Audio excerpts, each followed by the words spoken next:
പക്ഷേ ബ്രിട്ടൻ പറഞ്ഞു പോയി പണി നോക്കാൻ പറഞ്ഞു. ട്രംപ് പറഞ്ഞു കൂടെ നിൽക്കുന്ന സമയത്ത് പ്രതീക്ഷിച്ചു, പക്ഷേ നിന്നില്ല. ബ്രിട്ടൻ പറഞ്ഞു ഞങ്ങൾക്ക് ചരിത്രം ഓർമ്മയുണ്ട്. ഏത് ചരിത്രമാണ്?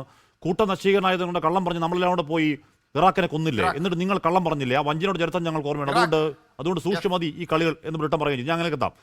ശ്രീ പി ജെ വിൻസെന്റ്, ഇവിടെ എന്താണ് ഇന്നും അമേരിക്ക ആവർത്തിക്കുന്ന റെജീം ചേഞ്ച് ഉണ്ടാകും, ഭരണമാറ്റം ഉണ്ടാകും. 4 ദിവസം ഇസ്രായേൽ പറഞ്ഞു. ഇപ്പോൾ അത് 1 മാസത്തോളം ആക്കിയിട്ടുണ്ട് അമേരിക്ക. എത്ര മാസം മൂന്നാർക്കറിയാം. പക്ഷേ റെജീം ചേഞ്ച് എന്ന് പറഞ്ഞ് അതൊരു കോമൺ വാക്കായി.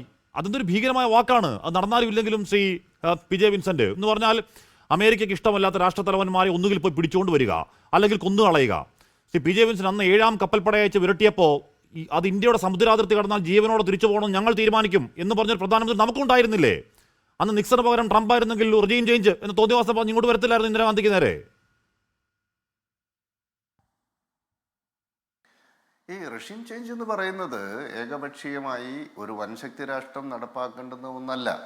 ഇറാനിലെ പ്രശ്നങ്ങൾ ആ രാജ്യം കൈകാര്യം ചെയ്യട്ടെ. അമേരിക്കയെ സംബന്ധിച്ചിടത്തോളം ഇപ്പോൾ ഏക സൂപ്പർ പവർ എന്ന നിലയ്ക്ക് അവർ ഉദ്ദേശിക്കുന്ന തരത്തിലുള്ള കാര്യങ്ങൾ ലോകത്തെല്ലായിടത്തും നടത്തിയെടുക്കുക എന്നുള്ളത് ട്രംപിൻ്റെ മാത്രം പ്രശ്നമാണ്. അത് അമേരിക്കയുടെ പോലും പ്രശ്നമല്ല. കാരണം വെളിവും വെള്ളിയാഴ്ചയും സുബോധവുമുള്ള ഒത്തിരി പ്രസിഡന്റുമാർ അമേരിക്കയ്ക്കുണ്ടായിരുന്നു. അതിൽ പ്രഗത്ഭനായ ആളാണ് ബരാക് ഒബാമ. 2013 മുതൽ 15 വരെ ഇറാൻ പ്രശ്നത്തിന് അദ്ദേഹം ശാസ്ത്രീയമായ പരിഹാരമുണ്ടായി. അങ്ങനെയാണല്ലോ P5+1 കരാർ ഉണ്ടാവുന്നത്. ആ കരാറ് ഏകപക്ഷീയമായി റദ്ദാക്കിയത് ട്രംപാണ്. യഥാർത്ഥത്തിൽ ഇറാൻ ആണവായുധം നേടുന്നതിന് ഒരു പരിഹാരമാകുമായിരുന്നു അത്.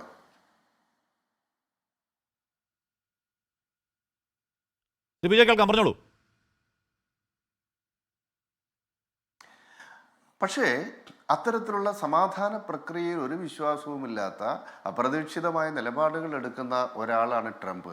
അതുകൊണ്ട് ഈ ശക്തമായിട്ട് വിമർശിക്കുക എന്നല്ലാതെ ഇക്കാര്യത്തിൽ നമുക്കൊന്നും ചെയ്യാൻ സാധിക്കില്ല. പക്ഷേ വേൾഡ് പബ്ലിക് ഒപ്പീനിയനിൽ ഏറ്റവും പ്രധാനപ്പെട്ടത് താങ്കൾ പറഞ്ഞത് നമ്മൾ കുറച്ചുകൂടെ അടിവരയിട്ട് പറയണം എന്ന് ഞാൻ ആഗ്രഹിക്കുകയാണ്. അത് മലയാളികളുടെയും ലോകത്തിൻ്റെയും ഭാരതീയൻ്റെയും ഒക്കെ ഉള്ളിലുള്ളൊരു വികാരമാണ്.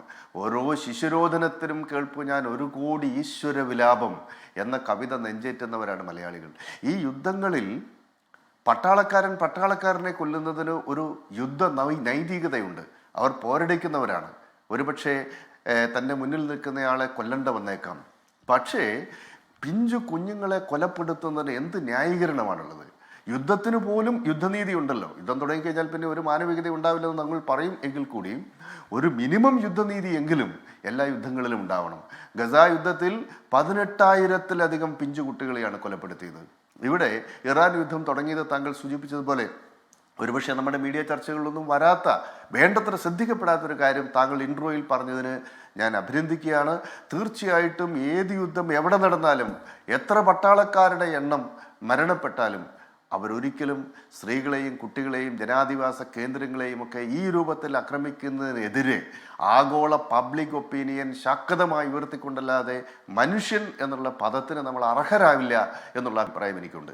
മറ്റു കാര്യങ്ങളെല്ലാം സൂപ്പർ പവർ റൈവൽറിയുടെ ഒരു ഭാഗമാണ്. തീർച്ചയായിട്ടും ഇറാനെ അസ്ഥിരീകരിക്കേണ്ടത് അമേരിക്ക ഇസ്രായേൽ അച്ചുതണ്ടിന് അനിവാര്യമാണ്. സ്വാഭാവികമായിട്ടും അതിനെ പ്രതിരോധിക്കാനുള്ള ശേഷി ഇറാൻ കഴിഞ്ഞ കാലങ്ങളിൽ നേടിയിട്ടുമുണ്ട്. അത് ഇരു രാജ്യങ്ങൾ തമ്മിലുള്ള ഒരു സംഘർഷത്തിൻ്റെ ചരിത്രവും ആണ്, അതിൻ്റെ ഒരു സൃഷ്ടിയാണ്. 1979 വരെ അമേരിക്ക, ഇസ്രായേൽ, ഇറാൻ അച്ചുതണ്ടാണ് മേഖലയിൽ പ്രവർത്തിച്ചിരുന്നത്. അമേരിക്കയുടെ സഖ്യകക്ഷിയായിരുന്നു. ഇറാൻ്റെ ആണവ പദ്ധതി ആരംഭിക്കുന്നത് അമേരിക്കയുടെ സാങ്കേതിക സഹായത്തോടു കൂടിയാണ്. അതൊക്കെ പ്രത്യേകം നമ്മൾ പരാമർശിക്കേണ്ട വിഷയമാണ്. യഥാർത്ഥത്തിൽ ആവശ്യത്തിലധികം പ്രകൃതിവാതക ശേഖരവും എണ്ണ ശേഖരവുമുള്ള ഇറാന് ഊർജ ആവശ്യങ്ങൾ നിർവഹിക്കാൻ ഒരാണവ പദ്ധതിയുടെ ആവശ്യമില്ല. പക്ഷേ ശീതയുദ്ധത്തിൻ്റെ പശ്ചാത്തലത്തിൽ സോവിയറ്റ് യൂണിയനെതിരെ ഒരു വാർ ഡോഗായി ഇറാനെ ഉപയോഗിക്കുന്നതിൻ്റെ ഭാഗമായിട്ടാണ് സമാധാനപരമായ ആവശ്യങ്ങൾക്ക് വേണ്ടി എന്ന് പറഞ്ഞുകൊണ്ട് ഇറാനിൽ ആണവ പദ്ധതി അമേരിക്ക തുടങ്ങുന്നത് റേസ ഖാൻ പഹ്ലവിയുടെ നേതൃത്വത്തിൽ. 1979 ഒരു അമേരിക്കൻ വിരുദ്ധ സർക്കാർ ഇവിടെ വന്നു. അതോടുകൂടി അതിനെ അസ്ഥിരീകരിക്കാനുള്ള ശ്രമം അവർ ആരംഭിച്ചു എന്നുള്ളതാണ്. പക്ഷേ ഇറാൻ്റെ കാര്യത്തിലും ഒരു മതഭരണകൂടം എന്ന നിലയ്ക്ക് അത് പരിധി വിട്ട് പോയിട്ടുണ്ട് എന്നുള്ളതും വാസ്തവമാണ്.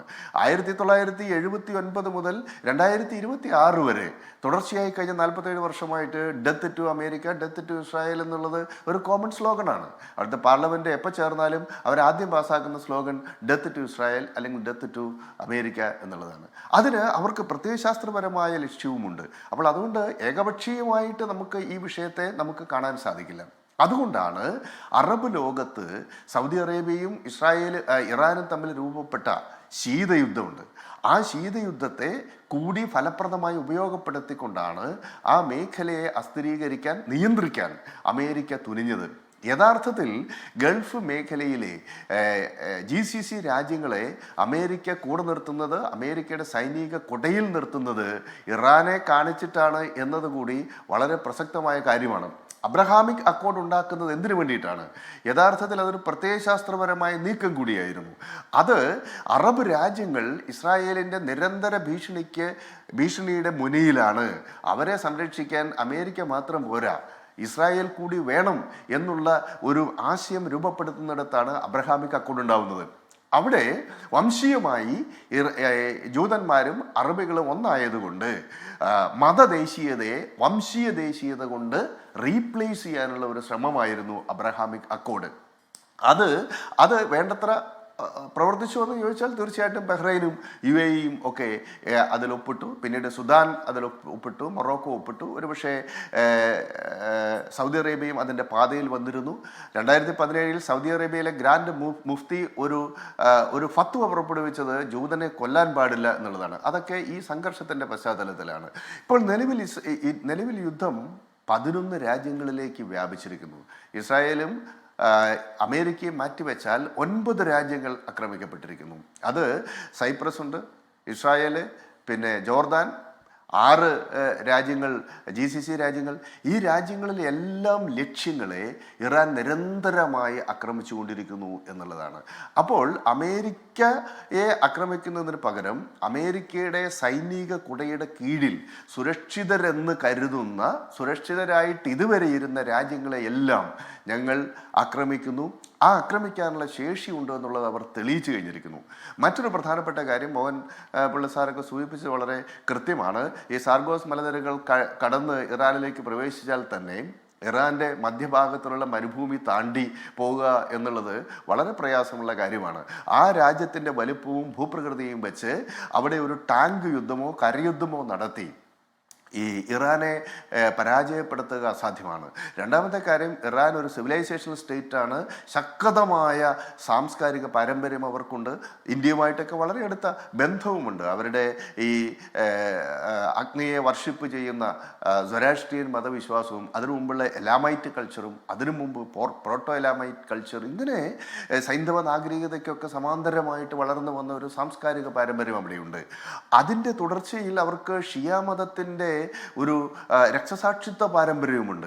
കർബല യുദ്ധത്തിൽ പ്രവാചകന്റെ ചെറുമക്കളായ ഹസനും ഹുസൈനും മരണപ്പെട്ടത് ഇതിൻ്റെ ആ ദുഃഖം, ആ രക്തസാക്ഷിത്വം ഇപ്പോഴും കുത്തുറാത്തീബിൻ്റെ രൂപത്തിൽ ലോകത്തെമ്പാടുമുള്ള ഷിയാക്കൾ അനുഷ്ഠിച്ചു വരുന്നത് നമുക്കറിയാം. കേരളത്തിലും കുത്തുറാത്തീബ് നടക്കുന്നത് നമുക്കറിയാം. അപ്പോൾ രക്തസാക്ഷിത്വം അവരുടെ മത സാംസ്കാരിക ജീവിതത്തിൻ്റെ ഒരു ഇൻ്റഗ്രേറ്റഡ് പാർട്ട് കൂടിയാണ്. ഇത്തരം ഘടകങ്ങളൊക്കെ എടുക്കുമ്പോൾ ഇറാനിൽ കടന്ന് കരയുദ്ധം നടത്തി ആ രാജ്യത്തെ പരാജയപ്പെടുത്തുവാനോ അവിടെ ഒരു റെഷീം ചേഞ്ച് ഉണ്ടാക്കാനോ ഏറെക്കുറെ അസാധ്യമാണ്. അതേസമയം പുറമെ നിന്ന് ആ രാജ്യത്തെ ആക്രമിക്കാൻ ചെയ്യും, തകർക്കാനും സാമ്പത്തികമായി അസ്ഥിരപ്പെടുത്താനും സാധിക്കും. ഇപ്പോൾ നമ്മളിത് പറയുമ്പോൾ തന്നെ ഇതിനർത്ഥം ഇറാനിലെല്ലാം എന്ത് നടക്കുന്നു എന്ന് നമ്മൾക്കറിയില്ല എന്നതാണ് ഏറ്റവും പ്രധാനപ്പെട്ട പ്രശ്നം. അവിടെ 24 പ്രൊവിൻസുകളിലും ആക്രമണം ഉണ്ടായി, 500-ലധികം കേന്ദ്രങ്ങൾ തകർക്കപ്പെട്ടു.